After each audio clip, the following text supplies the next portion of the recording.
Hello everyone, how's it going? I'm back with a new holiday video, this time straight from the heart of China. Specifically the Sichuan province, a land famous for giant pandas, mouth-numbing spicy food, and scenery so breathtaking you'll feel like you're in a screensaver. This trip was a family affair. My parents, Natalie and me, we decided to brave the world of guided tours. If you've never been on one, let me sum it up. Early mornings, tight schedules, and more selfies than your phone has storage. But hey, it's still a vacation, so I kept my spirits up and my camera ready. Though I've been to China a number of times, this region was new to me. Our 8-day adventure covered Chengdu, Huanglong, DUJIANGYAN, Lisan and Mount Emei. We're on a mission to see the autumn leaves in Jiuzhaigou, a place so picturesque it makes your desktop wallpaper look like a bad joke.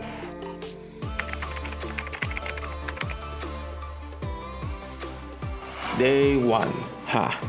Flights and transits. We kick things off with a short flight to Kuala Lumpur International Airport in the morning. Malaysia Airlines 737 got us there in 1 hour 40 minutes, basically the length of a movie, minus the movie.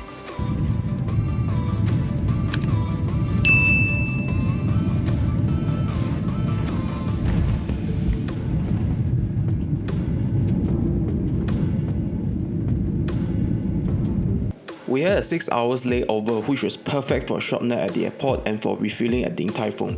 Now I'm a fan of their dumplings and beef noodles, but let's be honest, airport brunches never really hit the same. It felt slightly bland. Then it was on to Air China's A320 for a 4.5 hour flight to Chengdu's Tianfu International Airport. Turbulence, check. Single hour airplane drama, double check. A quick shout out to the flight attendants for keeping things smooth despite the chaos of serving food while moving back and forth for passengers to use the lavatory. By the time we landed it's 11 PM and we reached our hotel at midnight. It's been a long day.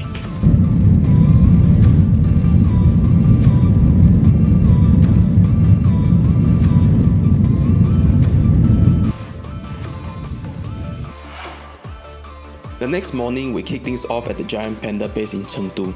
If you think pandas are cute and cuddly, wait until you see them snoozing with their fluffy butts facing the crowd. Very photogenic.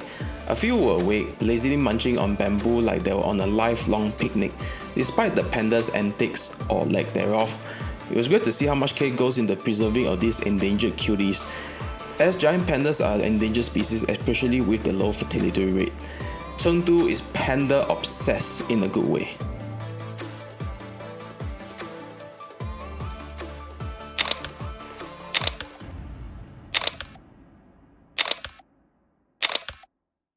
After our panda fix, we ventured to a bustling street market.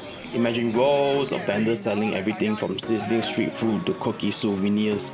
Sichuan cuisine is not for the faint of heart. Even with that mild version made me question my life choices. Spicy beef skewers, delicious but fiery.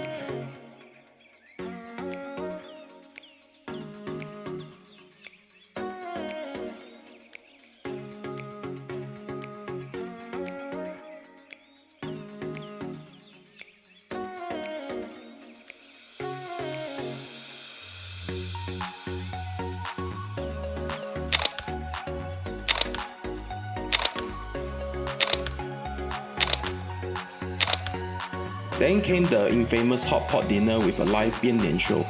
Hot pots, part mild, part spicy, depending on the soup you take. The downside is the numbness on the tongue even if you take a little bit with the sting of your clothes as the aftermath. Personally, I'm not a big fan of hot pot, but I tried wherever I can go.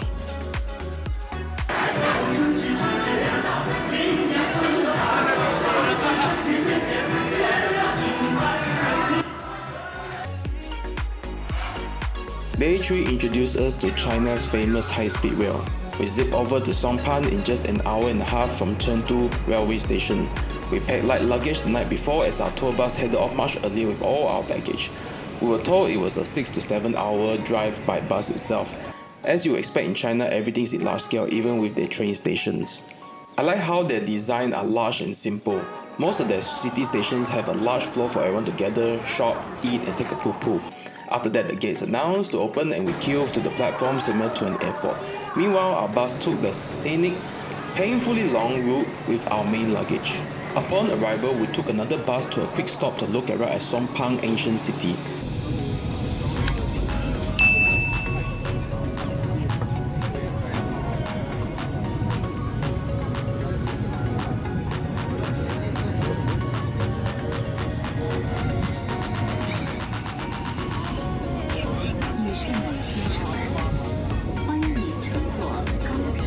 built in the Tang Dynasty and later rebuilt in the Ming Dynasty as a military outpost and trading center where today its local economy is dependent on agriculture, livestock, and today's tourism.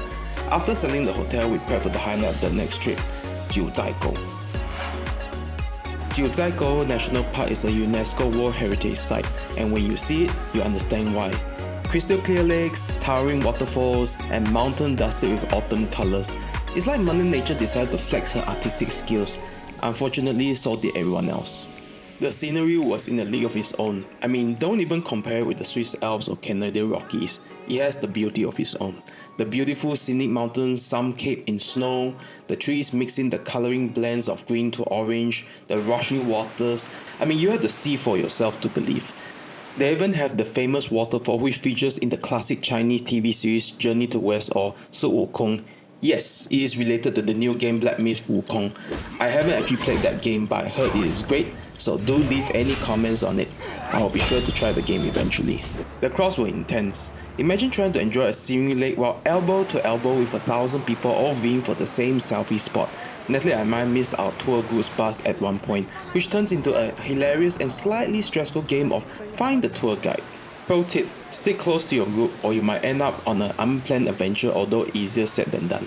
The good thing is the frequency of the buses touring through this massive area. A bus arrives literally almost every 10 to 15 seconds.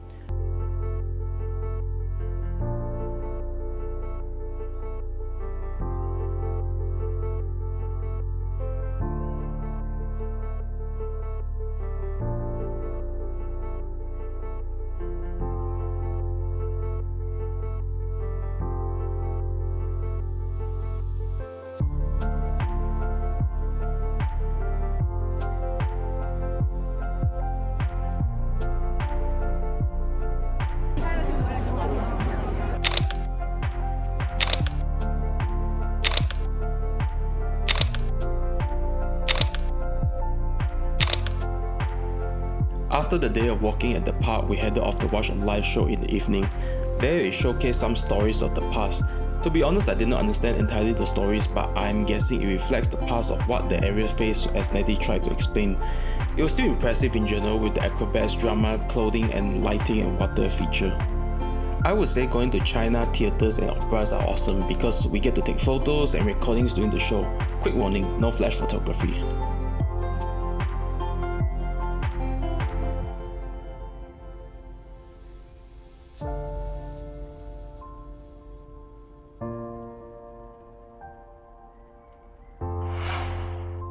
Next up, Huanglong National Park declared as a World Heritage Site by UNESCO in 1992.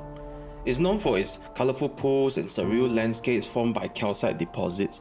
It's a sight to behold, but first you have to survive the height and the thin air. The site is only accessible via cable car and later cute tiny buses which takes us directly to the checkpoint. From there we took our walk to the site. The stairs weren't steep but they can be challenging for some. For me, I took deep breaths and slowly took the stairs up to see what it's all about. Was it worth it? Yes! The stairs took us to multiple decks to view the pools. It was definitely a different part of nature. Drones at this point come in handy. I spotted several drones flying. I even saw that one that crashed into the bush. For me, I took as much shots as I could from different angles. The walkway goes in a large circle, so I walked the entire round while finding the right opportunity to take the spot for photographs the site. On the way down, there were several people kneeling and sitting for exhaustion or short of breath. Thankfully, they sell canister and oxygen tanks at some stores and the hotel costing about 20 to 25 yen. There were many people young and old carrying those canisters. I didn't think I need one, but Ned and my parents got one each just in case. Thankfully, none of us faced any serious situation.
That evening, we headed to DUJIANGYAN, where we explored the Nanjiao Bridge, also known as the Blue Tears by the locals.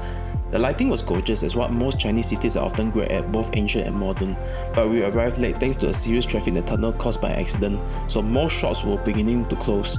A bummer, but the night lights made up for it. I am not sure if it is because we are late, but I was expecting more based on what I saw on Instagram.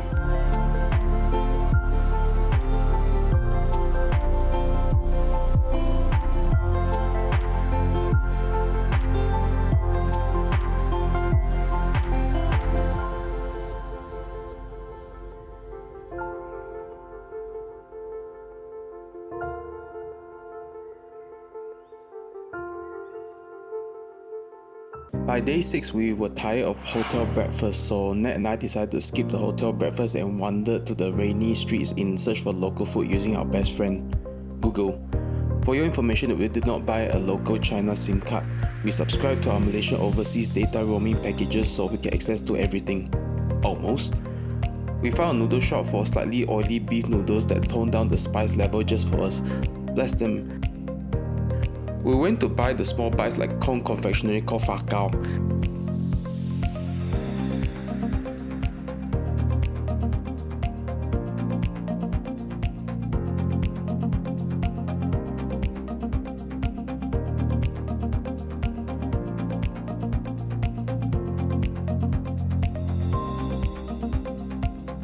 Then on the way back, we found a shop that specializes in duck, which Ned found on the internet before we arrived in China. The shop was beginning preparing for the day and the kitchen started cooking the ducks. We got duck leg to share, pretty delicious one too for 10 yen. In general, things aren't expensive and it was a fun 1 hour for both of us. We had to rush back to the hotel to get our baggage for the start of the tour.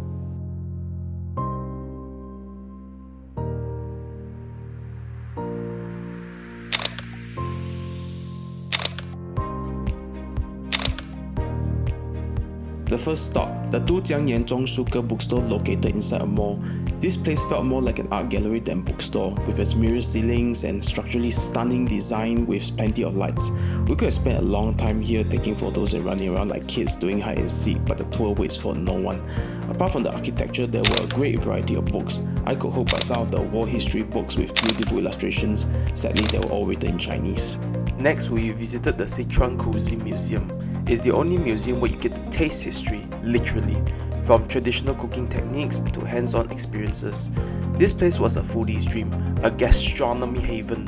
My favorite part, sampling dishes prepared right in front of us.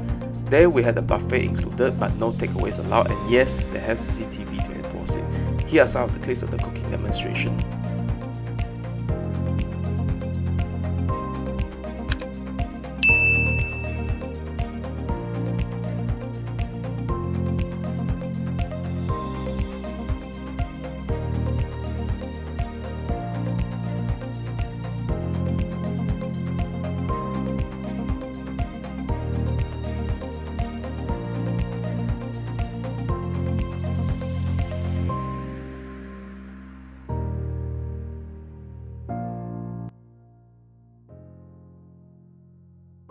We headed to the Huanglong ancient town or Huanglong, located roughly an hour away from Chengdu.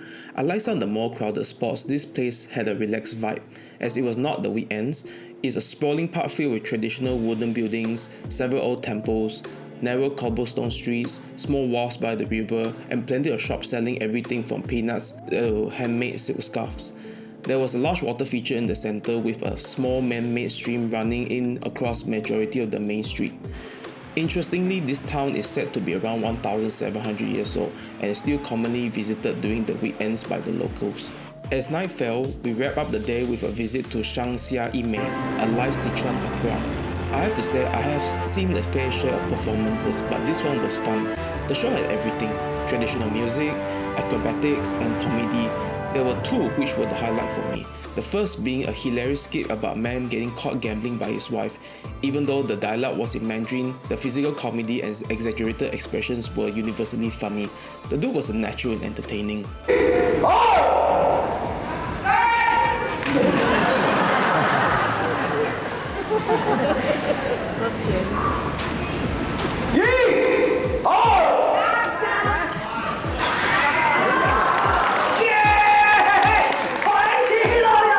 Second, of course, the legendary 变脸 mask changing performance.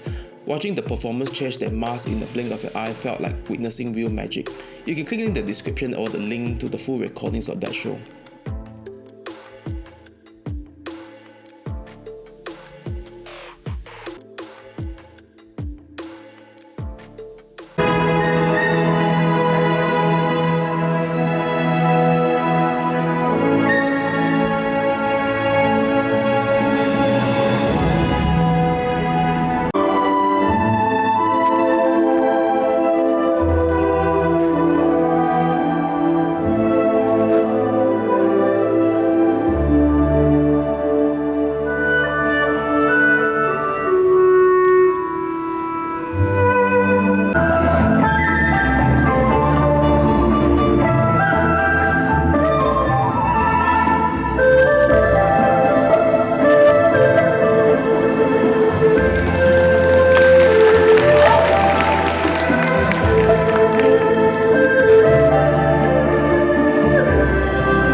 On the final day, we began with a serene visit to the Baoguo Temple in the quiet stillness of early morning. This remarkable temple harmoniously combines elements of Buddhism, Confucianism, and Taoism. At the forefront stands the Grand Mahavira Hall, with 7 additional Buddha halls ascending behind it via a steep flight of stairs. So a reminder to bring your cardio stamina for the climb. As Buddhism holds a prominent place in China's cultural and spiritual heritage, the temple is impeccably maintained. We marvel at the intricate craftsmanship of the structures, from the beautifully adorned temples and pagodas to the detailed stone engravings, each telling its own story of devotion and artistry. The Lishan Giant Buddha, which is listed in the UNESCO World Heritage in 1996. The stone statue was carved into the cliff made of red sandstone. Built around the 7th to 8th century and standing at 233 feet tall, this masterpiece carved into the cliffside is awe-inspiring. The surrounding park is filled with lush greenery and intricate stone carvings, making the entire experience serene yet grand. As the same as the Baoguo Temple, there were a lot of steps involved, but I would say worth it as the view was pretty good. The crowd was fair that day and taking photos and videos were not difficult, although it was a little struggle for me as I was afraid of heights. I am grateful Nat helped me while I took what I can as I was beginning to tremble. In all, it was all good.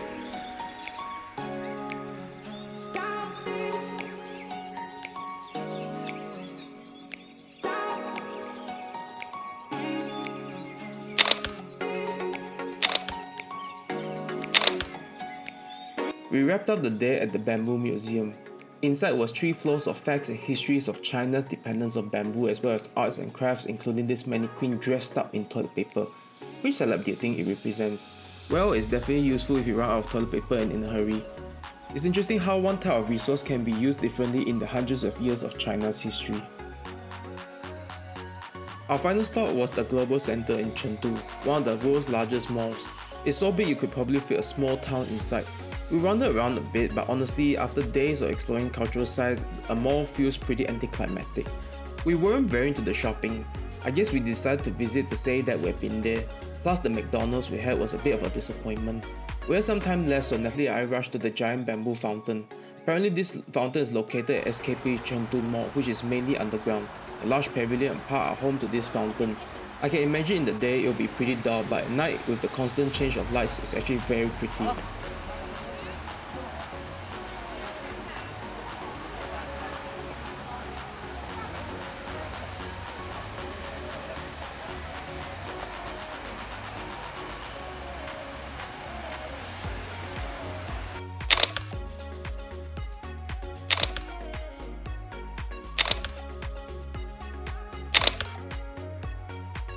And that's a wrap. Another incredible trip to China. I still enjoy it. This country never ceases to amaze me with its mixed natural beauty, rich culture, and rapid development. If you enjoyed this video, don't forget to like, subscribe, and hit the bell icon for more travel content. Until next time, stay awesome.